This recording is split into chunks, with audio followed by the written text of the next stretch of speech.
Shop Talk Live 222. Hi! That's right, Shop Talk Live listeners, we've got a great show for you today. I'm joined by Mike Pekovich and Anissa Kopsalis, and we talk all things table saw safety, making a chessboard out of solid wood, what woodworking a healthcare worker could do while on COVID assignment in a hotel room, and how to saw a blimp-shaped object in half. Don't forget to sign up for our next webinar. This one is featuring contributing editor Michael Fortune. It will be August 20th at 7 p.m. Eastern, and he will be talking about refining your design using mock-ups. So head on over to FineWoodworking.com/shopclass to sign up for that right now. Stick around. We've got a great show for you after a brief word.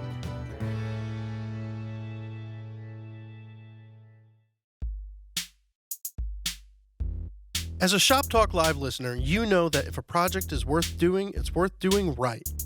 Pony Jorgensen takes the same pride in crafting their clamps as you do in crafting your furniture. Pony Jorgensen clamps are made using only the highest quality materials, and they inspect each one to guarantee consistency and performance. Head on over to ponyjorgensen.com to explore their wide range of pipe clamps, bar clamps, hand clamps, and one of my all-time favorite tools of all time, wooden hand screws. Pony Jorgensen, makers of clamps without compromise since 1903. Hey, Shop Talk Live listeners. Take a deeper dive into woodworking topics you love when you join the Fine Woodworking Unlimited community. From in-depth video workshops, projects and plans, tips and techniques, you'll find everything you need to know to master your craft. Try Unlimited now and enjoy a 14-day free trial. Find out more at finewoodworking.com/members. Anissa. Hi. Hi. Here we are in person. I'm very excited. We are not your children. You're around people not your children. Yeah. I cannot tell you how excited I am. I'm buying it. It's true. It's like, yes, I'll drive in for that. Yes.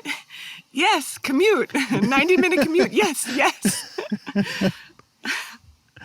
How have you been doing? Pretty good. Yeah? Yeah. How about you guys? Good. I was hoping for more conversation there, but have you been getting in the shop at all? No. Yes, very rarely. Yeah. When I can. It's just, but I did go on my first shoot.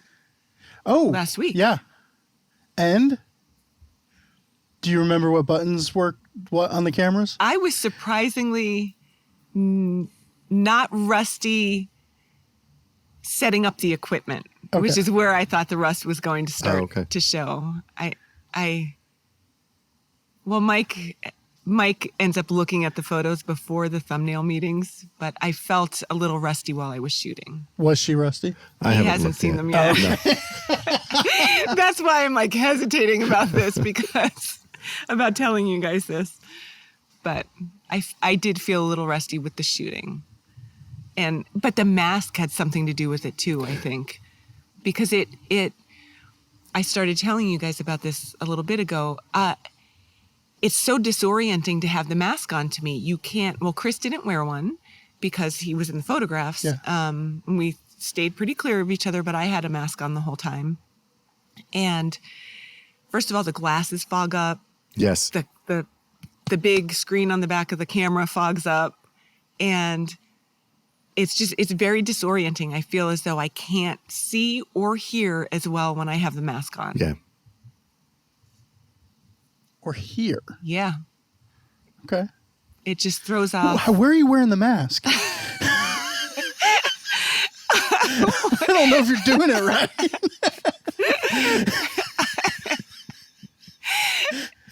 Where you're supposed to wear the mask. Just checking. Where else would I wear the mask? I don't know. I don't know how it's affecting your seeing and your hearing. You wouldn't think that it would. It's counterintuitive, but it throws off my other senses. Yeah, I get it. I just taught this weekend at Connecticut Valley, little weekend hand tool skills class, and that's the second time I've been back in the class. I was at Mark Adams for a week or so. In both cases, you're wearing the mask, and it's super tough. And I'm surprised anyone can actually understand what I'm saying because I tend to be soft-spoken anyway. And then with the mask and you can't see, but you do start to hyperventilate at the end of a demo, 20-minute demo, or maybe there's too much carbon dioxide building up or something. Pass out in one of your classes. The problem is I try really hard to remember everybody's name, like on the first day. If on a week-long class, it may take a day and a half. But when everyone's wearing a mask, it's really, there is no facial recognition anymore. It's just you go by T-shirt design. And if they wear a different T-shirt the next day, I have no idea who you are. I'm going to need everyone to wear exactly the same clothes tomorrow. All week. All weekend. I get thrown off when Mike and I just went to Franco's, where we get pizza around here. And she was like, I walk in, I was like, avocado salad. She's like, yeah, no avocado. I was like, how do you recognize me? Like, what the? She knows us there. I haven't been here in like 3 months because I've been working from home and I'm wearing a thing over my face, but she still gets my order right. So she's great. She is. I love They're her. the best. All right. Let's talk some woodworking. Okay. Yeah. I feel the need to get confirmation from Mike. He's our boss now. Yeah. All right. I was wondering, am I allowed to say that? We have to ask him. Mike and I had a small discussion beforehand where he said, you can make fun of me for it. Yeah. In passing. Well, the truth of the matter Oh, we will. is that I've always considered Betsy and Liz my bosses, and they still are. Yes. Truth be told. Yes. I'm no boss. I can't say yes after that. I'm not going to. I'm a little alarmed. So there's a little bit of a transition happening here. And so we should fill the readers. Right, or the you do listeners that. in. And then I'll tell you what I was. Me? Yeah. Okay. So Tom is now the boss of the bosses.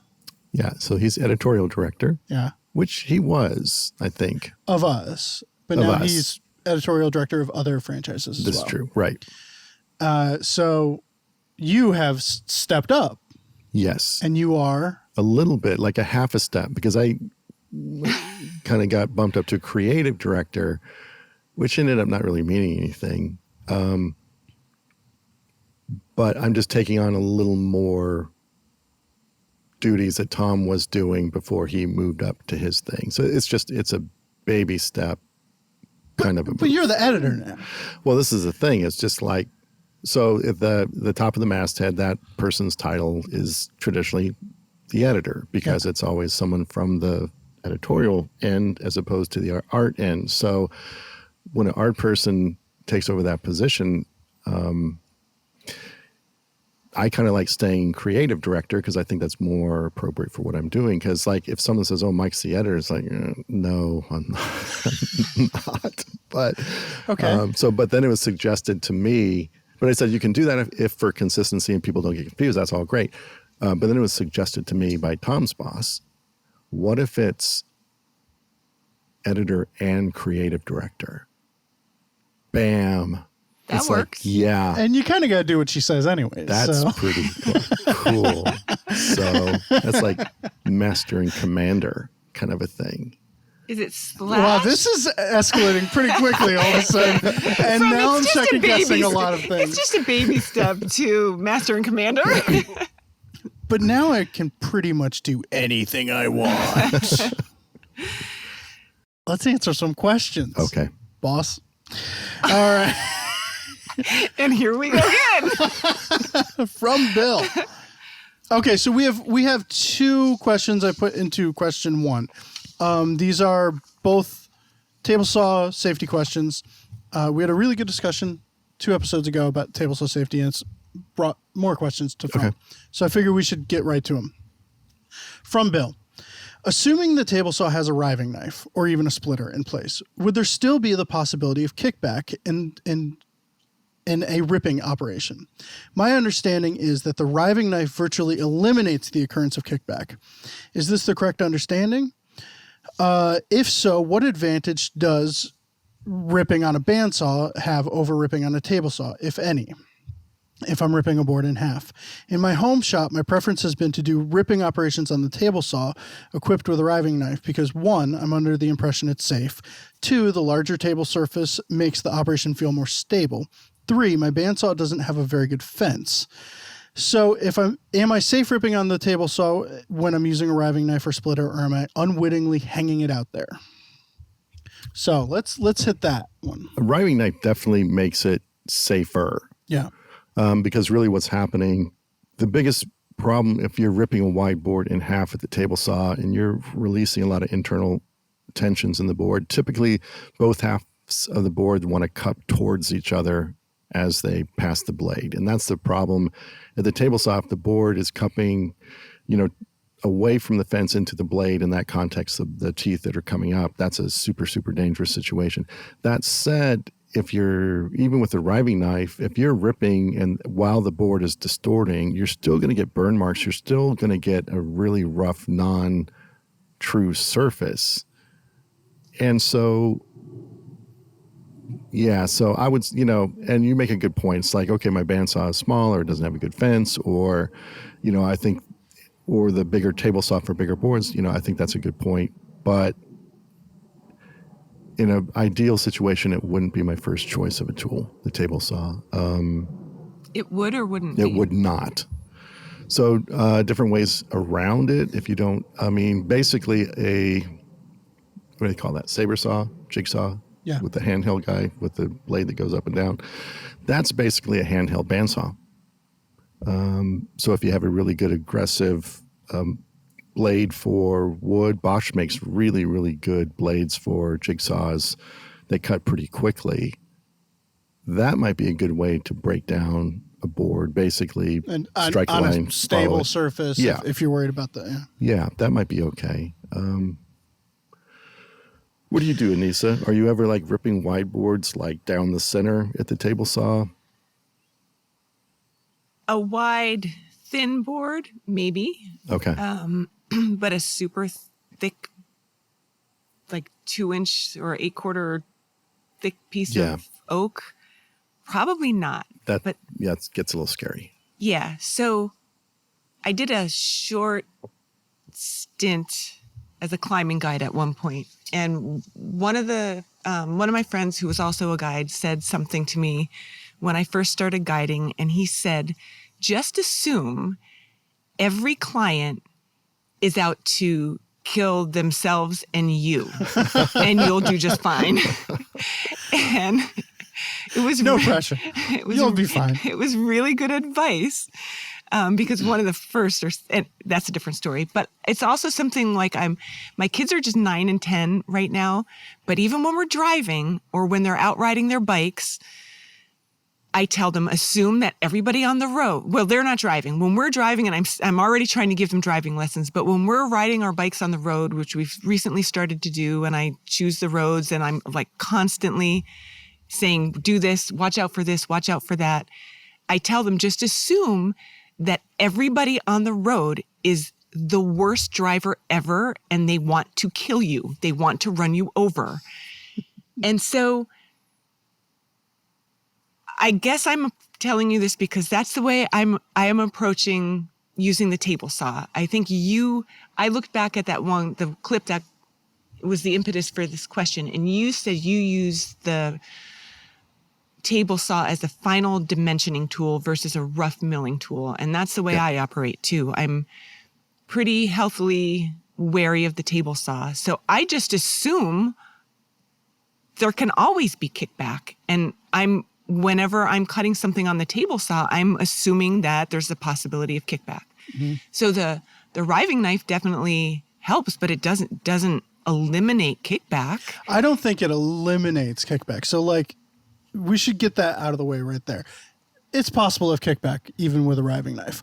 Or it's possible of kickback before the stock gets to the riving knife.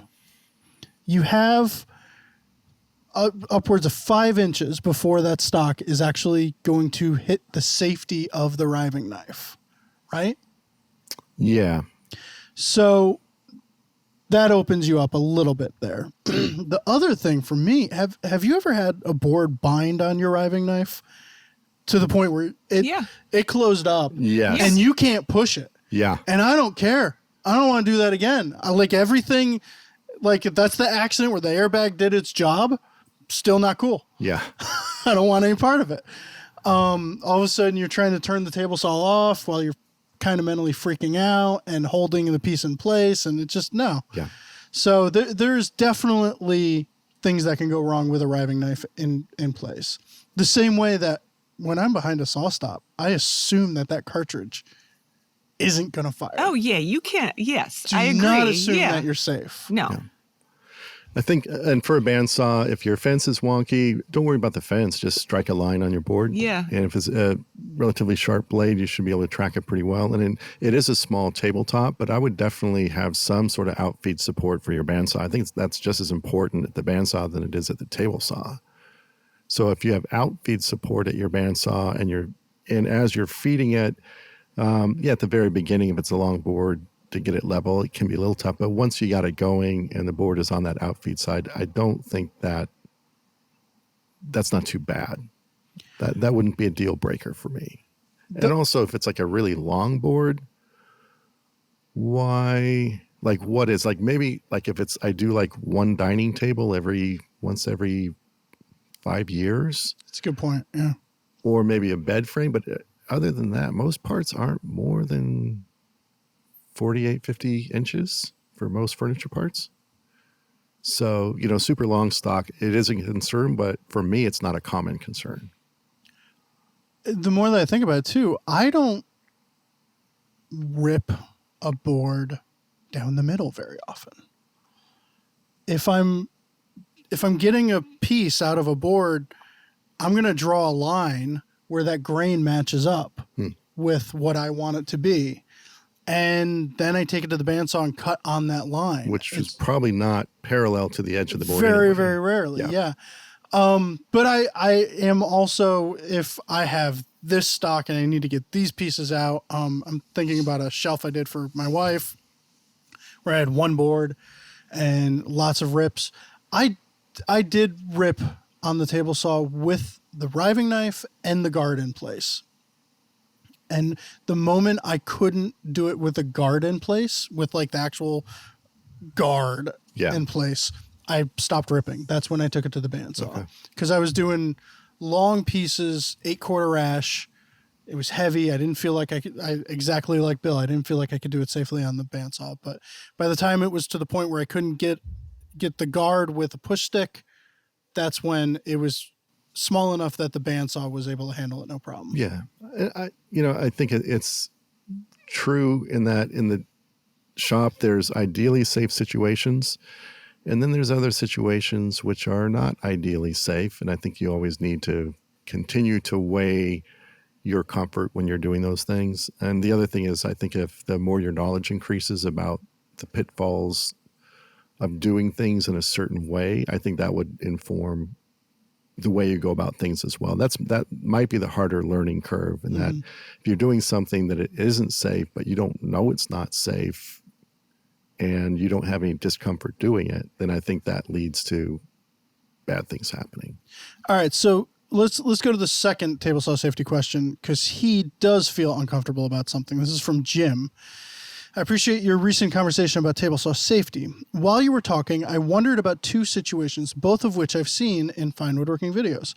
Can you comment about the risk level of putting your hand on top of a board for downward pressure when running it over a dado stack or on the joiner? I'm always trying to avoid doing this, but I wonder whether I'm being overly cautious. I think, Jim, you're being exactly the amount of cautious that you should be. Yeah. Yeah, at Mark Adams School, they have a rule that the hand never gets closer than, 3 inches to any type of cutter, whether it's a table saw blade, a router, a joiner, a planer. And the other thing they always talk about is if whatever board you're working on is suddenly not there, what is going to happen to your hand in relation to the blade? So if you have a hand putting downward pressure on a board as you're jointing, and that hand is going over that blade, but it's an inch thick board, so it's safe. But if something happens and that board is no longer there and your hand is going to go down into the blade, that's a super not safe situation. So I would say what he's describing there is if you have your hand on top of a board at the table saw with a non-through cut, I'm guessing like a dado, and that board isn't there, that's not good. I think you can pressure over the blade, but if you've got a push pad in your hand, you can still pressure over the blade. That's good. Then the push pad's going into the blade, but I don't want that to happen either. But it's tough. I mean, a dado blade, there's a tremendous amount of upward force because you're removing so much stock on that wide cut that the board does want to lift up. If it's super problematic and you can attach a feather board to your rip fence to give yourself that support right over the blade, that's not a bad thing.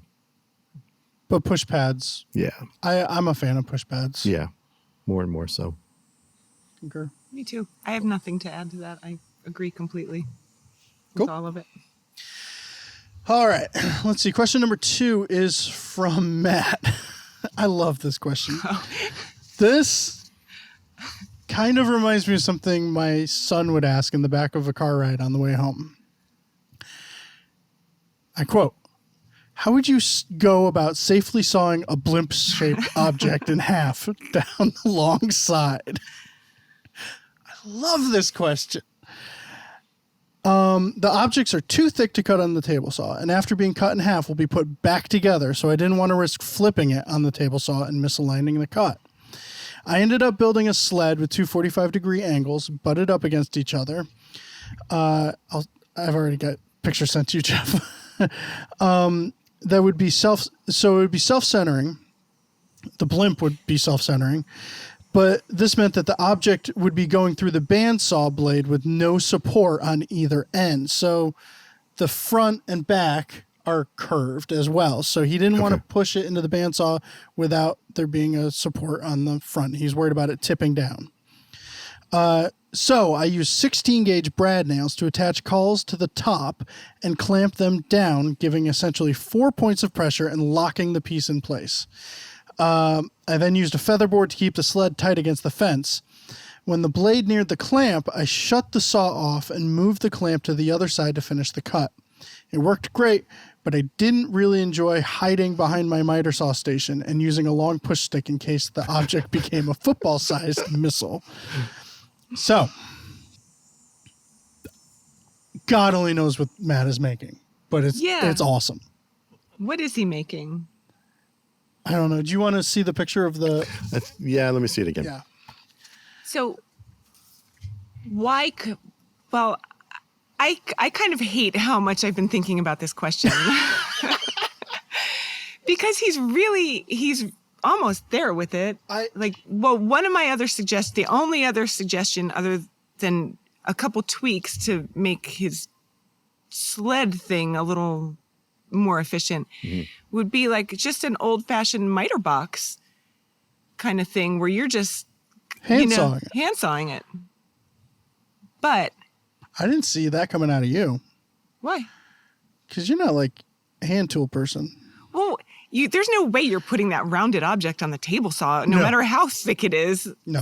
But he's got a pretty good system there. Mm-hmm. He can put a stop on the back of it, and the way he has it, you would only cut through the stop. You'd have the kerf and the stop, but it would still hold it in place because the rest of the stop would be attached to the sled.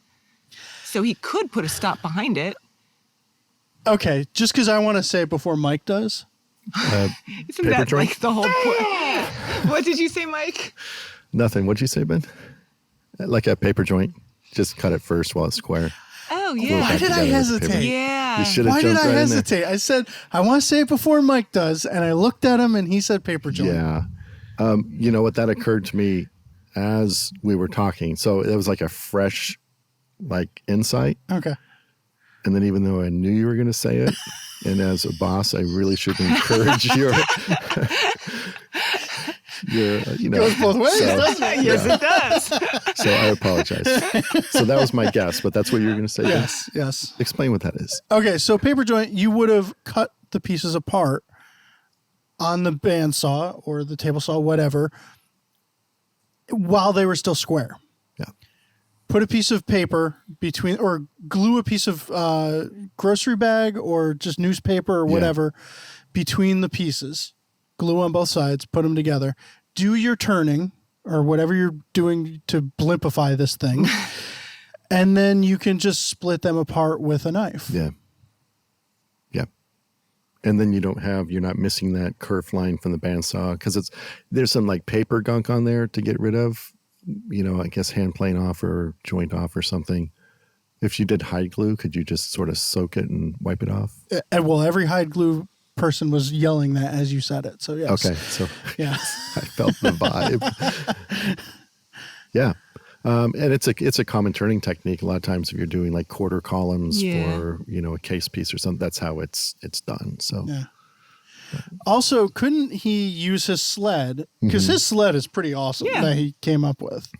Yeah. The problem with his sled is he has these kind of long V blocks running the length of the sled front to back. And so when you have that long continuous V block and you put this rounded object on it, it's only hitting at the center.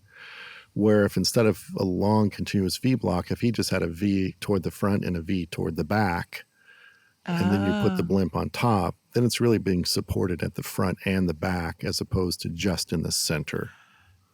Good point. But that's not as cool as the paper tape, so you still get credit for that, Ben. Yeah, but that's the smarter way. Yeah. The paper tape, the paper joint is the simplest solution, the most elegant solution, right? Yeah. Why are we cutting these apart? What is he making? That's the thing. Like, it's not just why he's cutting it apart. What, Matt, you gotta send in the finished we picture. need Come on, more. man. Because this is going somewhere wacky, and we want to go with you. Something going on here. All right, Anissa, segment potpourri. Oh, We need a theme song. we do? Segment potpourri. Potpourri. There it was. I'm going to auto-tune that. Yes. And when you guys listen, when other people listen back to it, that'll have been a really cool moment. All right. Okay. Now I got to do it. I'm disappointed in myself. I have nothing supremely stupid to share as far as a smooth move. I actually looked, and you had me write one down, like hints for you. Yeah. What was it? And it was the one you did last time. Yeah. I have to get in the shop a little bit more so I can come up with some more dumb moves. So I was on a photo shoot with Chris Bexford last week, and every time I go there, he's pulling out some other trick that he does, and I've never seen him do this. He was drilling holes in a shelf to put these little shelf brackets into the shelf and have them adjustable. And so on the drill press, instead of clamping a fence to the drill press table, he had one of those magnets, like the flip magnets, a really strong one that he screwed a wooden straight edge to that, and he just plopped that down and magnetized it to the table. I know, like super simple. Have you seen people do that before? Tico Voigt has Voigt. Yeah. Tico. Wacky Tico. Yeah. He has like. Not wacky. He's a good guy. He's a great dude. Yeah. Yes. But he's a little wacky. Okay. Yeah. All right. Like in the good way. Yes. Okay. He has a one that he sells. Oh. Of those. Yeah. Who knew? Tico did. Yeah. Well, I thought it was super cool and so easy and quick, and Bexford's like that, and like you can't walk in his shop without seeing a couple of things that are just the product of 40 years of woodworking. And he's cleaning out his shop. He's got this like weird retirement thing in his head. And so he's been cleaning out his shop, and there's a lot more space than usual, and he's downsizing all his cabinets, and he's making little cabinets for different things to be even more efficient than he already is. And so he has new cool stuff to peruse while he's setting up for the next shot. That's awesome. So it was kind of cool. So he's still in his existing shop. He's not in the new one. Yeah, I think he's all talk. But you've seen his new tool chest, tool cabinet? Yeah. But it's really nice. It's really nice. It's really nice. I did watch him a couple times. He's been with that other tool cabinet for probably 2 decades, right? Yeah. And I did see him reaching in the wrong spot a couple times. Like he's Yes. still getting used to the new digs, which was really like, we're all so wired to do the same thing over and over again. It takes a while to kind of reroute all the your brain. Yeah. He put his old tool cabinet up for sale, and it wasn't that much. No, it was very reasonable. And I like really wanted that. And I would have bought all the tools he had in it. I would just have to buy a copy of each. It'd be like the Studley tool chest. You just have to outfit it exactly the same way. And it has like, what does it have? C. Bexford or Christian Bexford in like chip carving across that horizontal divider. That would have been cool. Yeah. What do you got, Pim? Okay, so I was going to do all-time favorite tool, and then I just remembered my smooth move. And my smooth move is bad. It's really bad. And it has led to my dining room table splitting Oh, no. at a joint, at the center glue line, which I've always been suspicious of. I don't think I got a really good jointing job. It being such long boards, Okay. I feel like I've always been wary of them. Okay. And so when I attach them to the trestle, the top Right. of the trestles, which act as the stretcher, Yep. I routed out extended slots for the screws. It's pinned in the middle, so there's one stationary screw in the middle, and the outside I routed. I probably gave them, I'd say 3/4 of an inch of play. Okay. What I felt like was enough. Yeah. Well, I had been working from home, and my laptop was rocking on the table. And I was like, that's new. And it led to me looking at it, and all of a sudden I was going, there's a big hump there. Because it's pretty humid right now, so everything's swollen. Okay. And I look, and there's I don't know if I pulled out a ruler or what, or a book, and there's a sizable hump there. Huh. Right at the glue joint? Right at the glue joint. Okay. And I think I was slacking or I was actually on the phone or something with Barry, and I was like, holy crap, I just discovered this thing, and I made note of it, and I was going to come back to it. Well, the next day I come back and I feel a little ridge in that middle glue joint, and the table had split there. So here's the smooth move. The smooth move is multifaceted, but first off, I didn't get a good jointing. I think I should have glued. Well, for the jointing, I should have gone over it with a hand plane. At the time, I wasn't confident enough with my hand plane skills to not make that edge worse. Sure. Right. Than what I just got off the joiner. Yeah, that's a tough job. Yeah. So I should have done that. I think I glued up all 4 boards at once. And maybe I didn't get enough pressure over the joint. I also used hide glue that I found in the old shop, which could very well have been placed in there when I graduated high school. Yeah. I don't know. So it's up for debate whether the glue was still good. I think that's going to wind up saving me, though. But the real smooth move was I used the Craig cabinet screws to attach the tabletop because they have like the flat bottom. Yeah. And I thought, okay, well that won't dig in. Well, one did dig in. So I didn't use washers under those screws in the spacer. Or even better, would have been Chris Bexford designed Lee Valley spacer washers for that very thing. The oval slotted washers.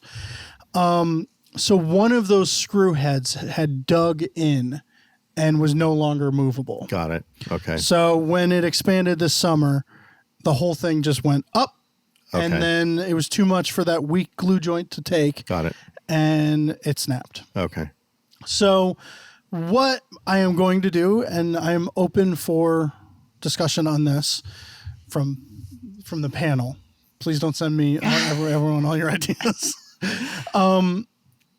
I think what I'm going to do is I am going to get some hot hide glue and squeegee it in there as much as humanly possible. Use shop vac, use whatever. Use whatever I can to get more glue in that joint.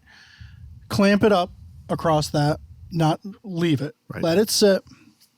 Get it as even as humanly possible. Hopefully I'll be able to get it flush and not have to hand plane it or whatever. Then once it's solid, take it off, flip it over, and do some pocket screws along the bottom. Just belt and suspender it. Okay. Why are we not just popping that apart? Because I don't want to. Okay. Fair Because enough. I'm scared, Mike. Because that'd probably entail re-leveling and refinishing the top and all that kind of stuff. I feel like the chances of getting that flush and level are far less than getting it with just doing the split. So how much do you think it's, along its length, do you think it's actually split? 2 feet. Okay. If that. 2 feet out of 5? Out of six, 6. probably, yeah. You don't have breadboard ends, right? No. If you can take it God, off, that was a look. if you can take it off and just remount it to give it the room it needs to move, Oh. just call it good. Well, that's where it is now. I've just undone all of the screws on the sides. Yeah. And it's flat and I don't notice it. But I feel like it's going to unflat. You know, I feel like eventually those, Yeah. just leave it for now. Yeah. How visible is it now that it's kind of settled back in place? Well, I pointed out to everyone. But But- when you relieve the pressure, did it kind of flatten out? Like Oh, if you it's- have like it's buckled totally flat now. floorboards? Oh, you're good. Well, compared to the 1971 house, Yeah. or 1791 house, I should say. That's a big difference. 1791 house where Yeah. nothing is flat, nothing, yeah. I would not consider that top to be an action item. Okay. Yeah. Yeah, put that low on the list. Yeah. All right. Like I wouldn't I feel even, better. I wouldn't let that fix stop you from starting on another project you really want to start on. Oh, yeah, that's not Yeah. going to happen, yeah. Yeah. To me, that fixes like, all right, I'm going to do this today. It's 2 hours. If I can get some hide glue in there and get it flush, move on with my life. But I'm not going to stress over it. Yeah. Let's not. Yeah. All right. Mike, what do you got? Well, just because I like to say people's ideas before they say them. I was going to say a block plane, but I'm not because Bob Van Dyke had this really beautiful little veneered box he was making while I was teaching at the school. Square little box, sawn in half, and he's hinging it with these cool little square box hinges. In the box, there's no lip where the lid meets the body. It's just flat, so there's no means of alignment. So meaning that the hinges have to be installed really, really accurately for the top to line up with the bottom. And that can be super tough. So his technique was really smart. He figured out where his hinges he wanted them to be. He mortised them into the base of the box and screwed them in place. And then the lid was still free and not mortised yet. So he closed the hinges and then he applied 5-minute epoxy on top of the hinge leaves that were closed up. And he positioned the top of the box perfectly aligned with the base of the box and allowed the epoxy to dry. And basically he glued the hinge leaves to the surface of the underside of the lid. So now that's perfectly aligned, other than the fact that he still needs to mortise that. So, but then he's able to, in essence, open up the box. And while those hinges are glued in place, he could scribe around those hinges with a knife to mortise those guys in. And also, this is super smart, while that was in place, he went ahead and drilled for the screw holes into those hinges. Because you know how when you screw, a lot of times that pulls things out of whack? But while the hinges were glued in place, he went ahead and pre-drilled the screw holes for the hinges, and then he popped off the glue from the hinges, mortised it, put them back on. The mortises are in exactly location, and the hinge screw holes are in exact location, and it is like a perfect fit.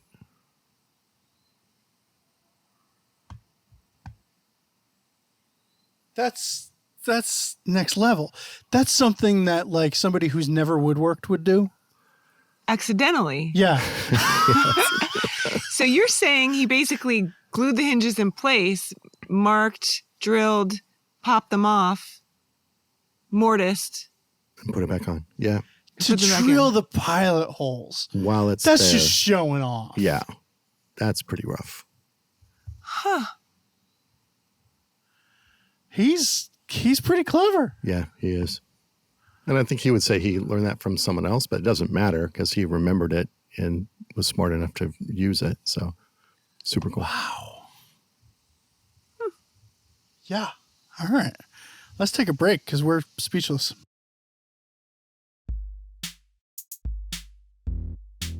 Regardless of your skill level in woodworking or home repair, you want a glue that you can trust. Because a glue that doesn't work can ruin any project in a hurry. Fortunately, Titebond has the glue you need to get the job done with confidence. From interior glues with strong initial tack and short clamp times, to exterior glues with exceptional strength and water resistance, look to Titebond, the right glue for your next project. For more information, visit Titebond.com. Titebond.com.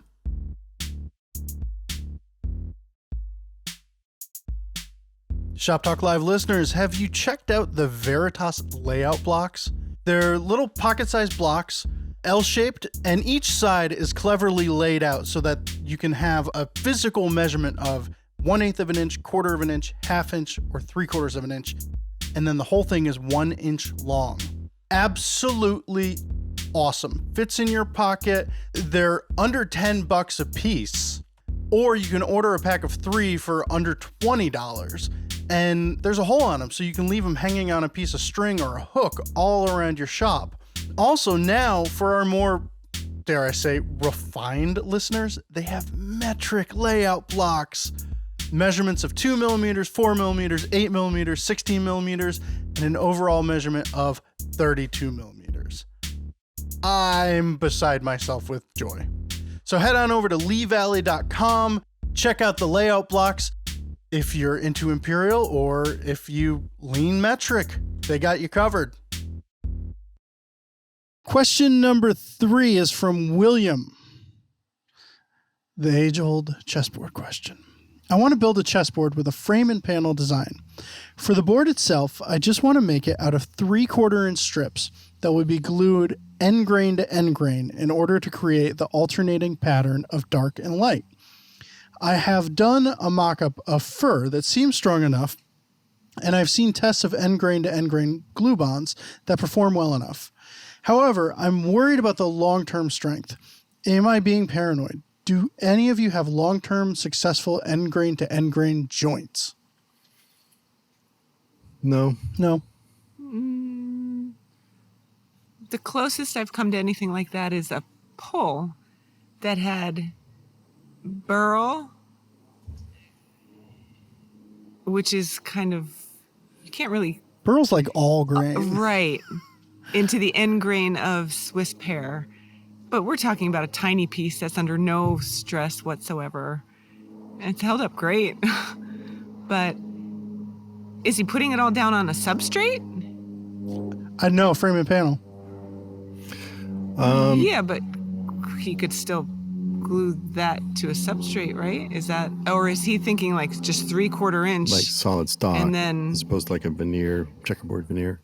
yeah. I mean, one option would be to mill up long pieces of your light and dark stock, and with a, in a square profile, the size of each square that you want, glue those up into one long piece like you're making a breadboard, cross-cut those, and then flip the stock up vertically, just like you would do a end grain breadboard. And all the end grain is facing up now, so all the joints are all long grain joints. That would solve it. Is it checkerboard? I like the idea of making checkerboards. I think that's super cool. I thought about this a lot. What if each piece had a rabbit? So you almost did a shiplap of checkerboards. Uh-huh. So there was a rabbit on each side. Okay. And then you'd have some long grain. And so you'd get the long grain strength. Yeah. Yeah, kind of figure out that geometry. You could do I mean, that. it sounds like an absolute pain in the butt, but...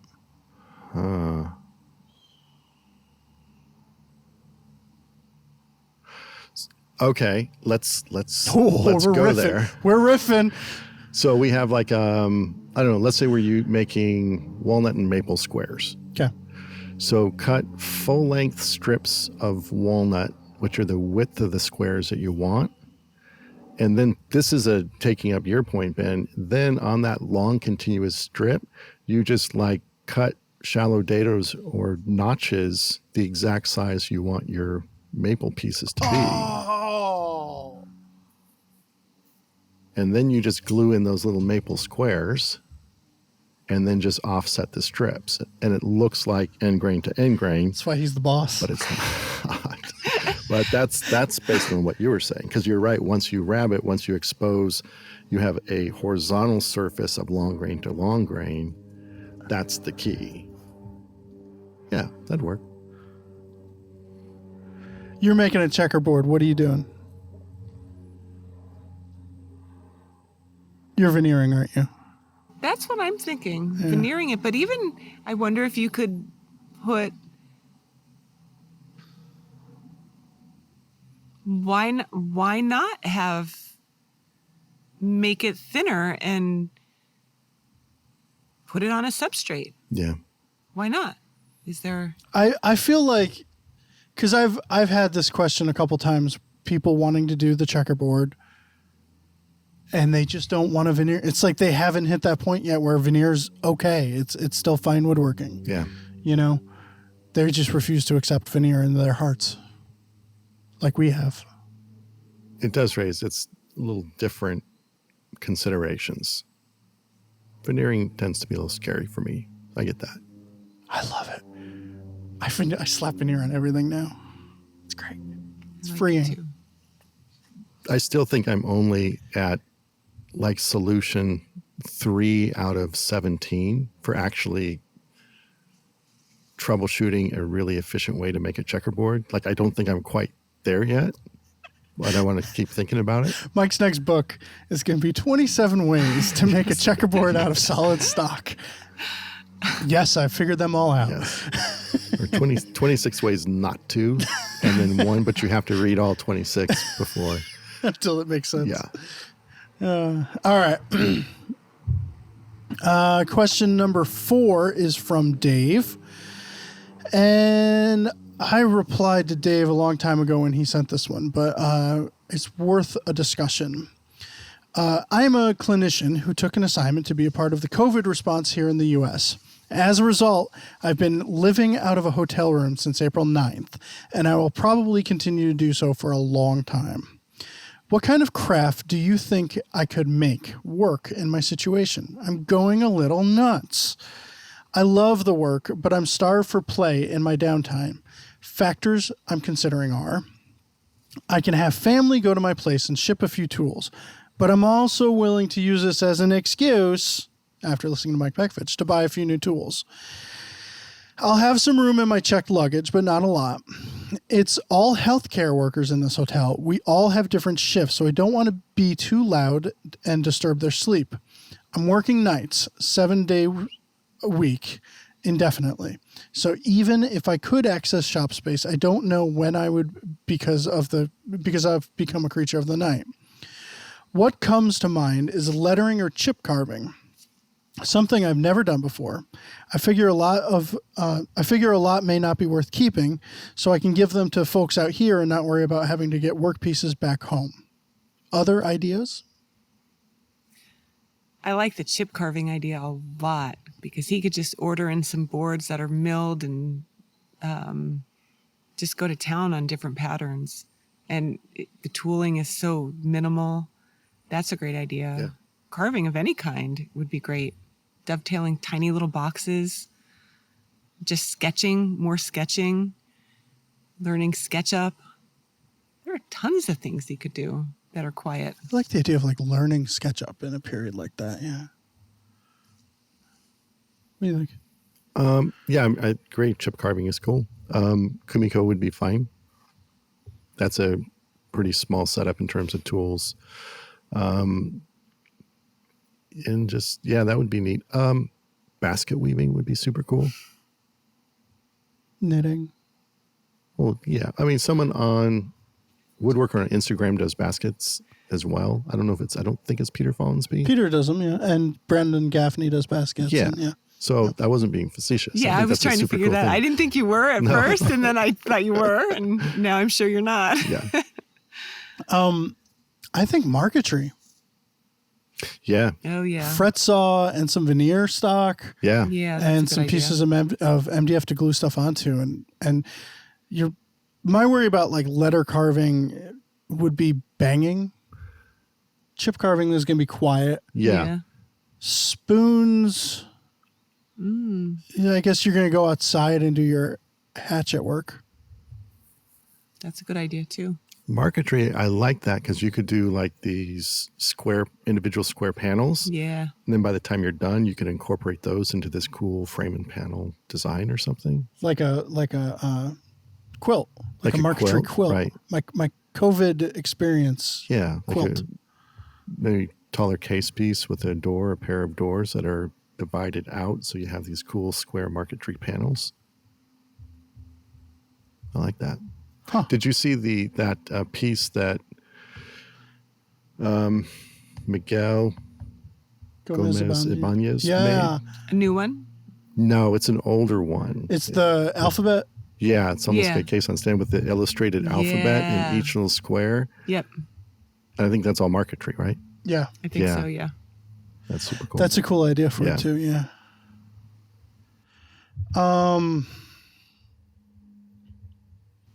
I can't think of anything else. Chip carving is probably, or Kumiko, but I've noticed a lot of these questions, they already have the answer. A lot of questions, they have the answer already, and we end up just agreeing with them. Yeah, but we can't just say that's a good idea Yeah, that's true. because we'd be done. yeah. Show's got to be longer than that. I don't know. I think a lot of people desire confirmation from other people, and they don't necessarily have woodworkers that they talk to every lunch period to say, yeah, it's a good idea. Yeah, we don't anymore either. Yeah. Except today. Yay! Yay. So Anissa, what would you do? So you're sort of trapped living in a hotel room for, say, 6 months by yourself? I like all of these ideas. I like the chip carving idea. Spoon's a good idea. The marquetry's a good idea. The basket weaving, or like, even if he could even learn some more upholstery type stuff too. If he just had a frame that he could use as a practice frame, Right. He could do Danish cord or rush or caning or anything like that too. I would dig learning all of that stuff. Yeah. And having time to do it. Do the chip carving in the Christina Madsen style where you're chip carving, painting, gesso, carving through it. Just panels. Yeah. Yeah.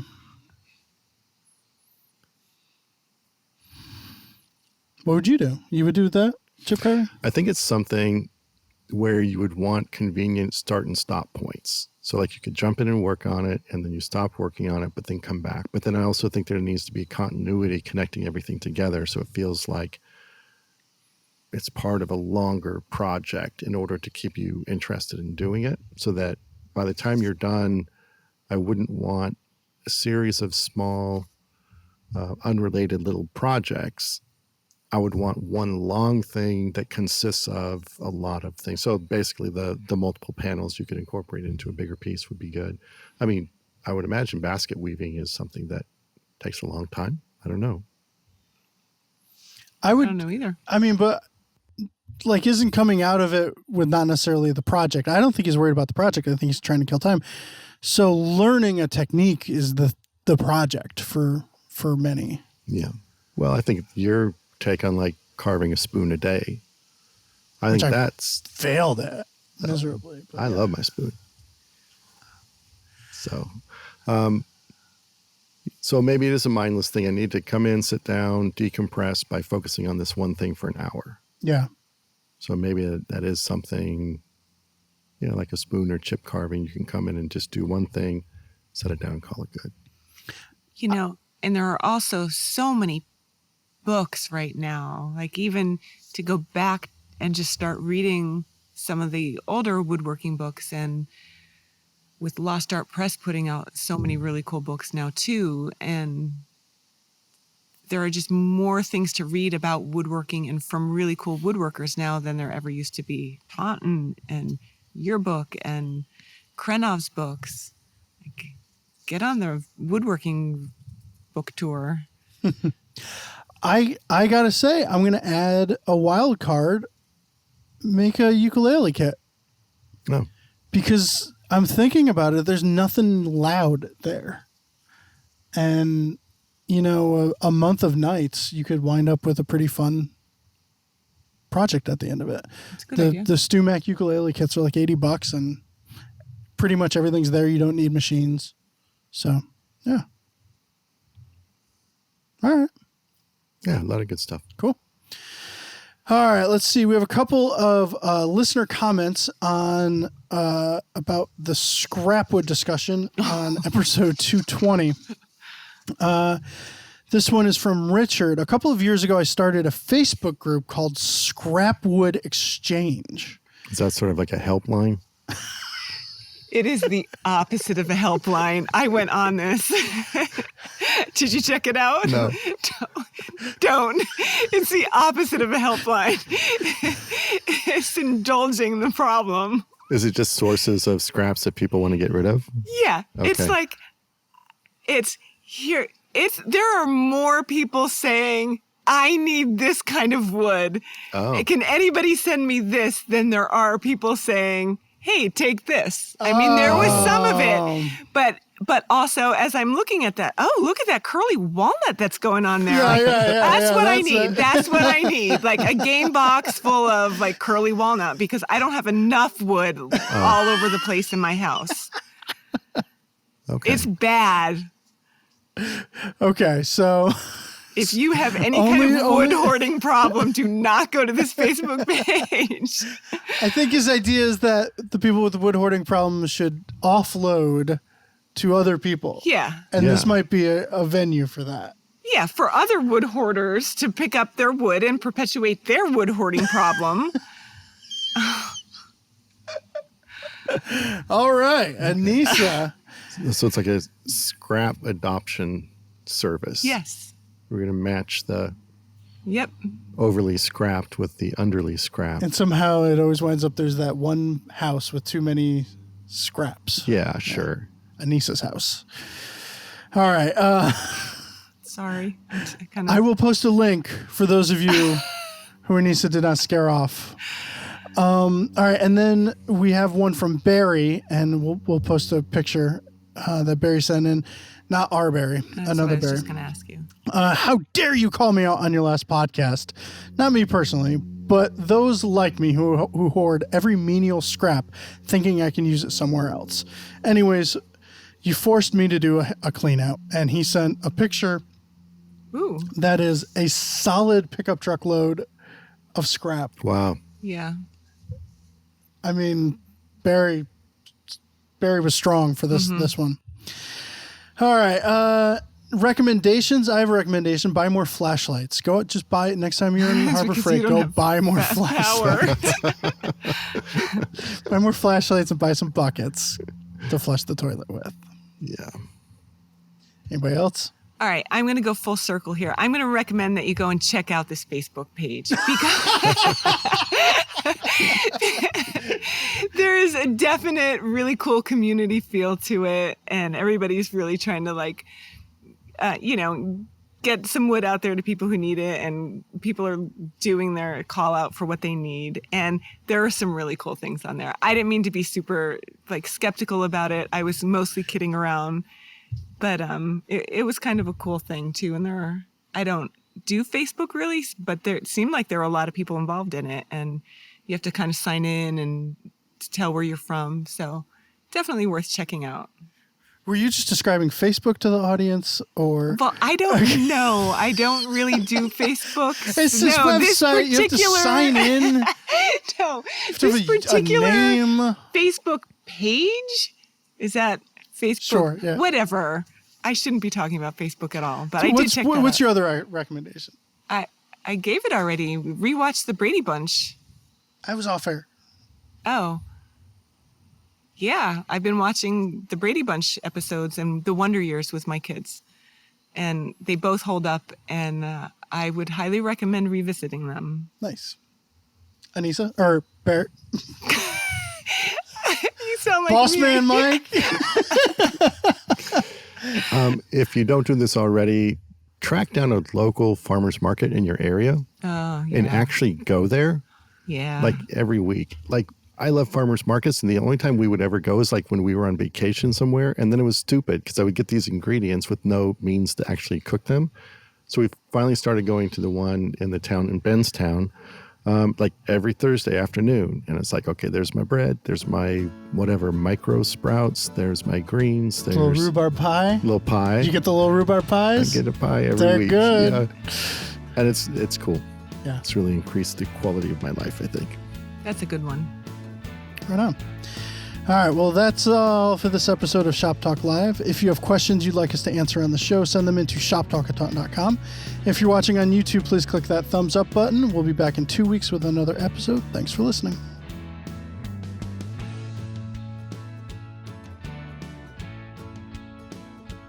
Fine Woodworking is bringing our best instructors right to your home with our shop class webinars. With these virtual workshops, you can watch, listen, ask questions, and enjoy the chats and connections with other woodworkers and our experts. To find out more, go to finewoodworking.com/shopclass.